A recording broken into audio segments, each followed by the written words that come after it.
salutations fraternelles, frères et sœurs, que la paix, la grâce soient notre partage. Et nous voulons et nous souhaitons que le Seigneur prenne toujours plus de place dans nos pensées, dans nos cœurs et dans nos actions. Alors, connaissez-vous l'expression, une expression française, peut-être même vous l'utilisez, qui nous dit ceci, voir le verre à moitié plein ou le verre à moitié vide. Vous connaissez cette expression? Non? Vous l'avez déjà utilisée peut-être? Et quand on réfléchit que le verre soit à moitié plein ou à moitié vide, c'est la même chose. Il a la même quantité.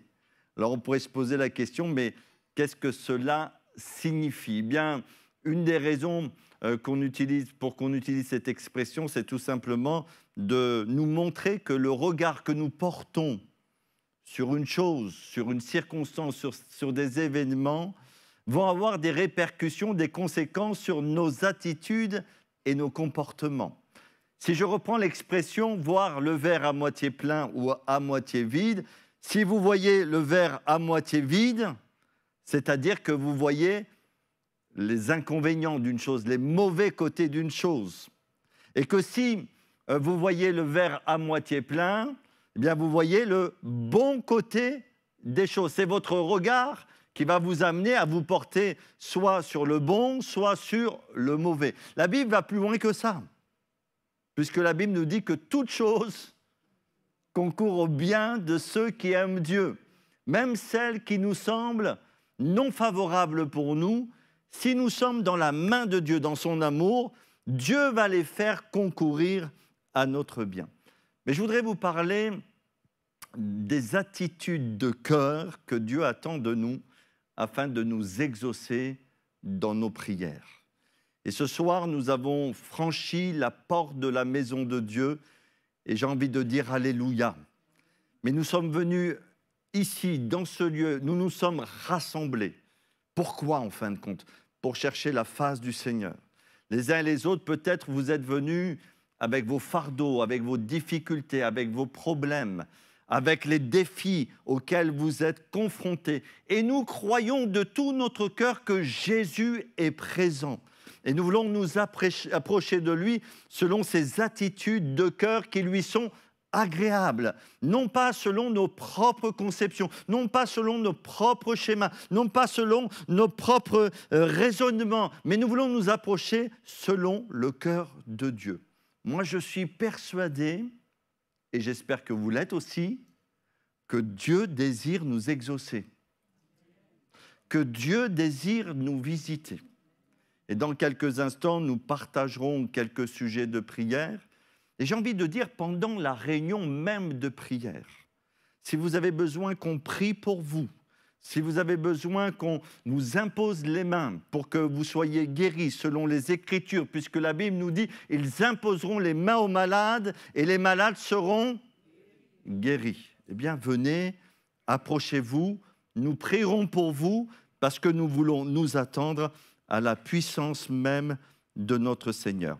Alors, je vous invite à lire, pour introduire ce moment de prière, quelques versets dans l'Évangile selon Jean, chapitre 4 et verset 43. Nous allons pouvoir commencer cette lecture à partir du verset 43. Jean, chapitre 4, verset 43.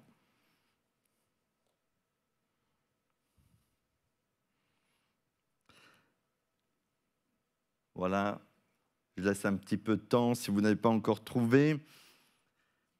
Après ces 2 jours, Jésus partit de là pour se rendre en Galilée, car il avait déclaré lui-même qu'un prophète n'est pas honoré dans sa propre patrie.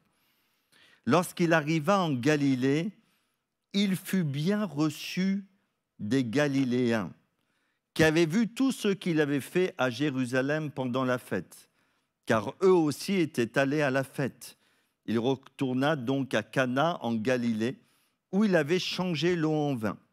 Il y avait à Capernaum un officier du roi dont le fils était malade. Ayant appris que Jésus était venu de Judée en Galilée, il alla vers lui et le pria de descendre et de guérir son fils qui était près de mourir. Jésus lui dit, « Si vous ne voyez des miracles et des prodiges, vous ne croyez point. » L'officier du roi lui dit, « Seigneur, descends avant que mon enfant meure. » « Va, lui dit Jésus, ton fils vit. » Et cet homme crut à la parole que Jésus lui avait dite, et il s'en alla. Comme déjà il descendait, ses serviteurs venant à sa rencontre lui apportèrent cette nouvelle, « Ton enfant vit. » Il leur demanda à quelle heure il s'était trouvé mieux, et ils lui dirent, « Hier, à la 7e heure, la fièvre l'a quitté. » Le père reconnut que c'était à cette heure-là, à cette heure précise, au moment où il a prié, au moment où il a demandé au Seigneur Jésus d'intervenir. C'est à cette heure-là que Jésus lui avait dit, « Ton fils vit. » Et il crut, lui et toute sa maison. Jésus fit encore ce second miracle lorsqu'il fut venu de Judée en Galilée. Déjà, ce que nous pouvons souligner dans ce passage de la Bible, c'est qu'en fin de compte, il est important pour nous d'avoir un regard juste concernant Dieu et son œuvre. Et j'y trouve dans ce passage de la Bible une merveilleuse déclaration. Peut-être vous ne l'avez pas encore notée, je vais la souligner, mais il nous est dit au verset 45, « Lorsqu'il arriva en Galilée, il fut bien reçu. » Qui fut bien reçu? Il fut bien reçu des Galiléens. Et quand on lit la Bible, en fin de compte, cela n'a pas été toujours le cas. Et même l'Écriture nous parle que le Seigneur Jésus, quand il est allé dans sa patrie, pour certaines personnes, il était pour eux une occasion de chute et ils se posaient toutes sortes de questions concernant notre Seigneur. Et l'Écriture nous dit que dans ce lieu-là, il n'a pas pu faire beaucoup de miracles à cause de leur incrédulité. Mais ici, c'est tout à fait différent. Et béni soit Dieu pour ces personnes, ces hommes, ces femmes qui ont su avoir ce vrai regard sur notre Seigneur Jésus. Et quand Jésus a décidé de revenir dans leur ville, dans leur village, et quand ils ont appris que Jésus revenait, ça a suscité beaucoup de joie dans leur cœur et ils le reçurent merveilleusement bien. Et même l'officier du roi, devant cette situation qu'il rencontrait, quand il a su que Jésus était là, tout de suite, et nous allons y revenir dans quelques instants, il alla lui-même à sa rencontre. Frères et sœurs, parfois, on a des défauts de langage. Vous savez ce que c'est un défaut de langage? C'est qu'on donne un sens à des mots et ce n'est pas vraiment le vrai sens que nous devrions lui donner. On dit « je vais à la réunion ». Je vais à la réunion, je vais à la réunion de prière, ou je ne vais pas à la réunion, je ne peux pas venir à la réunion. Mais je trouve que je comprends ce langage, vous le comprenez aussi, parce qu'il faut bien un lieu pour se rassembler, il faut bien un endroit où on puisse se rencontrer pour célébrer le Seigneur. Mais est-ce qu'on va vraiment à la réunion? Oui, on va à la réunion, mais derrière la réunion, il y a quoi? Il y a quelque chose de plus grand, de plus majestueux, de plus merveilleux. Et en allant à la réunion, qu'est-ce que je fais en fin de compte? Je vais plus qu'à une réunion. Je vais rencontrer mon Sauveur bien-aimé avec mes frères et sœurs. Parce que je crois, selon ses promesses, que Jésus est présent. Et que si j'ai un cœur bien disposé, il va se manifester d'une manière ou d'une autre. Et c'est pour ça que notre Seigneur Jésus dit ceci, « Ma maison sera appelée une maison de prière. » Parce qu'il est au milieu de nous. Et il attend que son peuple le célèbre. Non pas du bout des lèvres, mais que son peuple le célèbre de tout son cœur, mais que son peuple intercède pour qu'il soit exaucé et qu'il manifeste sa puissance. Alors nous aussi, nous voulons dire au Seigneur, « Sois le bienvenu ce soir. » Comme les Galiléens qui ont bien reçu Jésus, qui étaient contents que Jésus soit venu vers eux, qui avaient déjà vu des miracles, et notamment le premier miracle que Jésus avait accompli. Donc ils s'attendaient à quoi? Jésus revient et il va continuer à manifester sa puissance. Il l'a déjà fait dans le passé, il va continuer de le faire. Et c'est dans le même état d'esprit que nous devons avoir le regard sur la réunion. Jésus est présent. Il nous a tellement bénis dans le passé. Il nous a secourus dans le passé. Il est intervenu à maintes reprises. Quand nous étions dans la difficulté, quand nous étions dans le désespoir, quand nous étions devant des situations où nous n'avions aucune emprise, on a crié à Dieu. Il nous a secourus. Et il continue à bénir son Église. Et quand on prie, l'Éternel entend et il intervient dans sa puissance. Alors ayons toujours le bon regard. Je viens à la réunion, mais plus qu'à une réunion, je viens louer le Seigneur, je viens rencontrer Jésus, je viens le prier de tout mon cœur. Est-ce que vous êtes déjà d'accord avec ça? Je pense qu'on est tous d'accord sur ce point. Ce qui fait vraiment la qualité de cette réunion, c'est de savoir que Jésus est là. Ça, c'est primordial, c'est la présence de Jésus, c'est la présence du Saint-Esprit. Et nous voulons dire, Seigneur, parle-nous et agis puissamment au milieu de nous. La deuxième chose que j'aimerais souligner avec vous, c'est que nous devons avoir soif de voir Dieu se manifester. Et l'histoire, en fin de compte, de cet homme pourrait très bien résumer une réunion de prière. Cet officier du roi qui avait un problème, un besoin. Son fils était malade, bien plus, l'Écriture nous dit qu'il était sur le point de mourir. On ne peut pas concevoir dans notre esprit que cet homme de haut rang n'avait pas cherché des solutions pour apaiser la souffrance de son fils. Et certainement, il se trouvait dans une situation où il se sentait complètement démuni. Mais il savait que Jésus était dans un endroit. Donc, qu'est-ce qu'il va faire? Il alla à la rencontre de notre Seigneur Jésus. Et n'est-ce pas ce que les évangiles nous enseignent? Jésus attend que nous venions vers lui. Il dit ceci. Alors bien sûr, ce passage, on l'utilise beaucoup quand on prêche le message de l'Évangile, mais je pense qu'il est encore d'actualité, frères et sœurs. Jésus nous dit, venez à moi, vous tous qui êtes chargés et fatigués, et je vous donnerai du repos. Alors oui, Dieu est partout. Dieu est omniprésent. Quand vous priez dans votre chambre, Dieu vous entend. Quand vous priez dans votre voiture, Dieu vous entend. Quand vous priez, quelle que soit la pièce, Dieu est là, même quand vous marchez dans la rue. Peut-être parfois il vous arrive de prier dans votre cœur, des fois à voix haute, je ne sais pas, mais Dieu vous entend.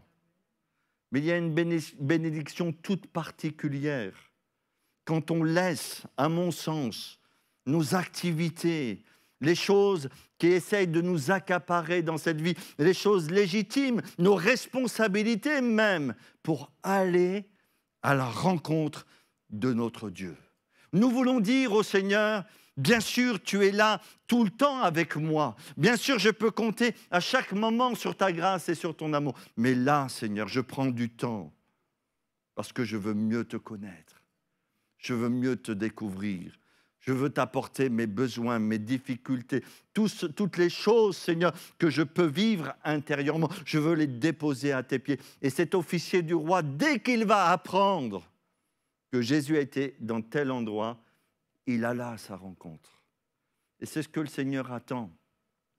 C'est que chacun d'entre nous, nous puissions venir dans sa présence. Venez à moi, vous tous qui êtes fatigués, chargés, et je vous donnerai du repos. Qu'est-ce qu'il fait, cet officier du roi? Eh bien, il nous est dit, il le pria.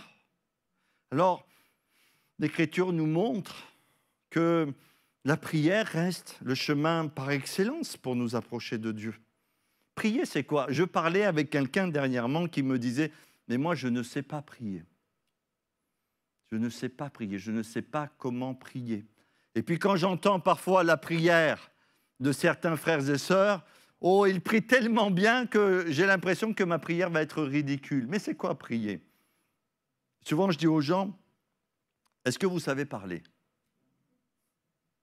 Bon, tout le monde, d'une manière générale, tout le monde parle, tout le monde sait parler.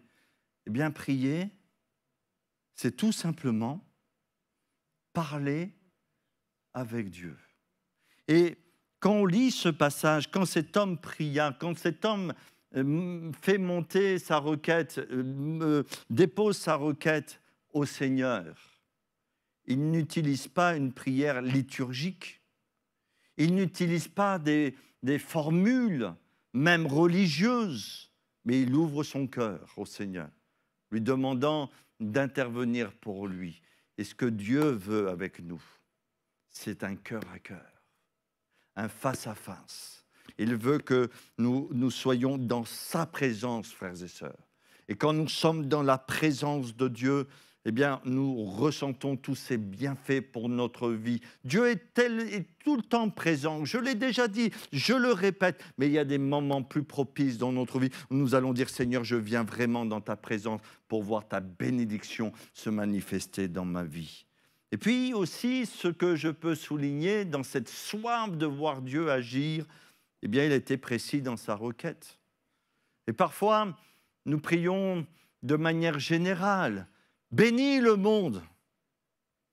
Ben oui, Dieu veut bénir le monde, mais ça me semble tellement général, moi, de dire bénir le monde. Après, on peut dire bénis mon voisin qui habite à gauche, et puis mon voisin qui habite à droite.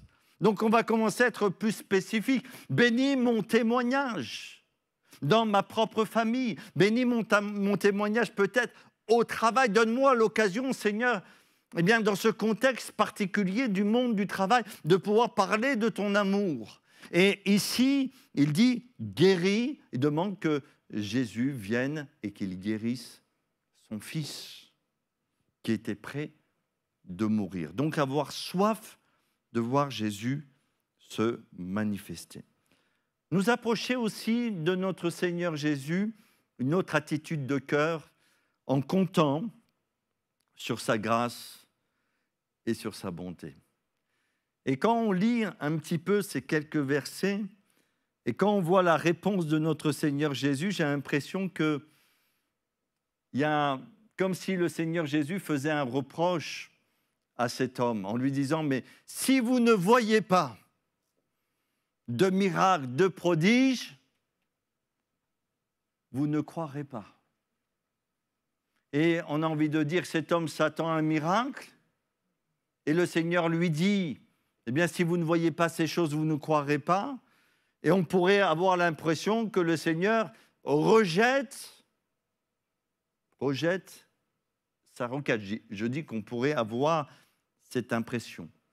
Mais l'officier du roi dit ceci, « Seigneur, descends avant que mon enfant meure. » Et moi, je l'aurais traduit autrement. J'aurais dit, ben, viens, aie compassion de moi, aie pitié de nous, secours-nous, ne nous laisse pas, si on veut utiliser une expression un peu plus moderne de notre siècle, ne nous laisse pas tomber, Seigneur, s'il te plaît. Je compte sur toi, je compte sur ta bonté, je compte sur ta grâce, je compte sur ta miséricorde, je compte sur ton autorité, je compte sur ta puissance, mais surtout sur ta grâce et ta bonté. Et frères et sœurs, chaque jour de notre vie, nous avons besoin de compter sur la grâce de Dieu. Si Dieu nous exauce, c'est au travers de Jésus et lui seul. Tout nous est prêté sur cette terre. Même le temps que nous chérissons tellement. Et on se dit, ouh, si j'avais plus de temps, je ferais ceci, je ferais cela, et je ferais encore ceci. Et parfois, on se projette dans l'avenir avec toutes sortes de projets. Mais savez-vous que le temps nous est prêté et que le temps ne nous appartient pas. Le temps, il appartient au Seigneur. Tout est grâce. Notre santé, c'est la grâce de Dieu. Nos forces, c'est la grâce de Dieu. Tout est grâce avec le Seigneur. Et nous voulons le remercier pour tout ce qu'il nous donne, mais vraiment nous appuyer sur ce que Jésus a accompli à la croix du Calvaire pour nous et compter sur sa grâce, sur sa bonté. Et le Seigneur nous exauce, non pas parce que nous pourrions le mériter, frères et sœurs. Qu'est-ce que nous méritons? Même si nous avons été lavés, sanctifiés, nous tendons à la perfection. Nous courons dans la carrière qui nous a été ouverte par la puissance de notre Seigneur Jésus. Mais nous avons tous encore besoin de faire des progrès. Tous les uns les autres. Nul est arrivé à la perfection. Est-ce que quelqu'un est arrivé à la perfection ce soir? Personne. On compte chaque jour sur la grâce de notre Seigneur Jésus. Être à l'écoute. Ça aussi, c'est une bonne qualité quand nous sommes dans une réunion de prière. Et souvent, nous le disons, la prière, ce n'est pas un monologue. Dieu, déjà, n'est pas une machine à déverser des bénédictions. Dieu est une personne digne d'être louée, aimée et digne d'avoir une relation et de développer notre communion avec lui. Mais être à l'écoute. Parce qu'on voit que Jésus va dire à cet homme quelque chose d'extraordinaire. Il va dire, va, lui dit Jésus, ton fils vit. Et cet homme crut à la parole que Jésus lui avait dite et il s'en alla. Moi, j'ai essayé de réfléchir là-dessus. Et je me suis dit, vous savez, frères et sœurs, le Seigneur est capable de faire au-delà de ce que nous pouvons demander ou même penser. Parce que le raisonnement de cet officier, il vient, il a soif de voir Jésus guérir son fils. Mais lui, dans sa conception des choses, qu'est-ce qu'il attend quand il vient vers Jésus? Il attend que Jésus vienne chez lui et que le Seigneur guérisse son fils. Viens, s'il te plaît, Seigneur. Viens vite, parce que mon fils est près de mourir. Viens, dépêche-toi, j'ai besoin. Et Jésus va lui donner une autre réponse, mais bien plus grande. Mais une réponse qui va faire appel à la foi. Puisqu'il va lui dire, je viens de le citer, va, lui dit Jésus, ton fils vit. Et il crut dans cette parole. Et nous aussi, nous devons être à l'écoute de notre Seigneur. Parce que je crois que Dieu n'est pas limité, frères et sœurs. Qu'il peut faire au-delà de tout ce que nous pouvons concevoir avec notre esprit. Et si nous sommes à l'écoute du Seigneur, le Seigneur saura nous montrer comment il veut intervenir dans chaque situation de notre existence pour montrer sa gloire. Et quand Jésus parle, ce qui est aussi formidable dans ce passage de la Bible, il a cru. Vous avez remarqué, il est venu vers Jésus, le cœur angoissé. Le cœur angoissé. Et il s'en alla comment? Avec la paix. Pourtant, il n'est pas encore chez lui. Il n'est pas arrivé à la maison. Il n'a que l'espérance et la parole de Dieu sur laquelle s'appuyer. Mais il s'en alla. S'il s'en alla, c'est que dans son cœur, il y avait une certitude, une conviction que Jésus était intervenu. Et quand il arrivait à la maison, tout cela s'est confirmé. Et quand nous venons à la prière, peut-être nous avons un cœur chargé, lourd, angoissé, fatigué, mais quand on doit sortir de la réunion de prière, nous devons sortir avec des certitudes, avec la paix, avec la force du Seigneur, avec une parole de Dieu, peut-être d'une manière ou d'une autre dans notre cœur. Je voudrais terminer, avant qu'on puisse échanger quelques sujets de prière. Un temps dans la présence de notre Seigneur peut changer le cours de l'existence. Oui. Et vous savez, on dit souvent, avant de commencer la journée, prier. Parce qu'on ne sait pas ce qu'une journée peut nous réserver. Et il est important de recommander nos vies entre les mains du Seigneur. Et quand cet homme est revenu chez lui, il va avoir une conversation avec ces gens qui étaient là. Comme déjà il descendait, ses serviteurs venant à sa rencontre lui apportèrent cette nouvelle, ton enfant vit. Déjà dans son cœur, il y avait, lui, ce qu'il avait reçu de la part du Seigneur Jésus. Mais il a voulu préciser les choses, parce qu'il voulait vraiment savoir à quel moment son fils avait été guéri. Et il leur demanda à quelle heure il s'était trouvé mieux. Et ils lui dirent, hier, à la 7e heure, la fièvre l'a quitté. Le père reconnut que c'était à cette heure-là que Jésus lui avait dit, ton fils vit. Et il crut, lui et toute sa maison. Et on est loin d'imaginer tout ce qui peut se passer dans le domaine spirituel quand l'Église prie, quand l'Église intercède, quand l'Église fait monter sa prière devant le Seigneur pour que Dieu intervienne. L'heure de la prière, en tout cas pour lui, a changé le cours de sa vie.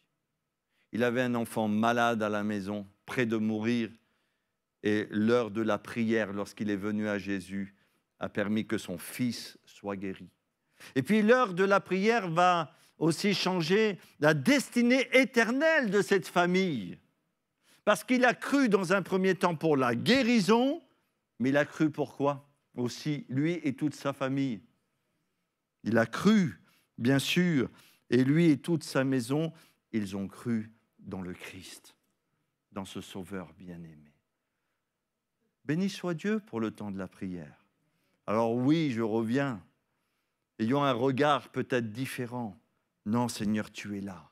Si vous êtes là, déjà, c'est que vous avez envie de prier. Vous avez envie d'intercéder, de louer le Seigneur. Eh bien, que son nom soit béni. Et comme cet officier du roi, nous avons soif de voir Dieu agir. Que Dieu soit béni. Amen.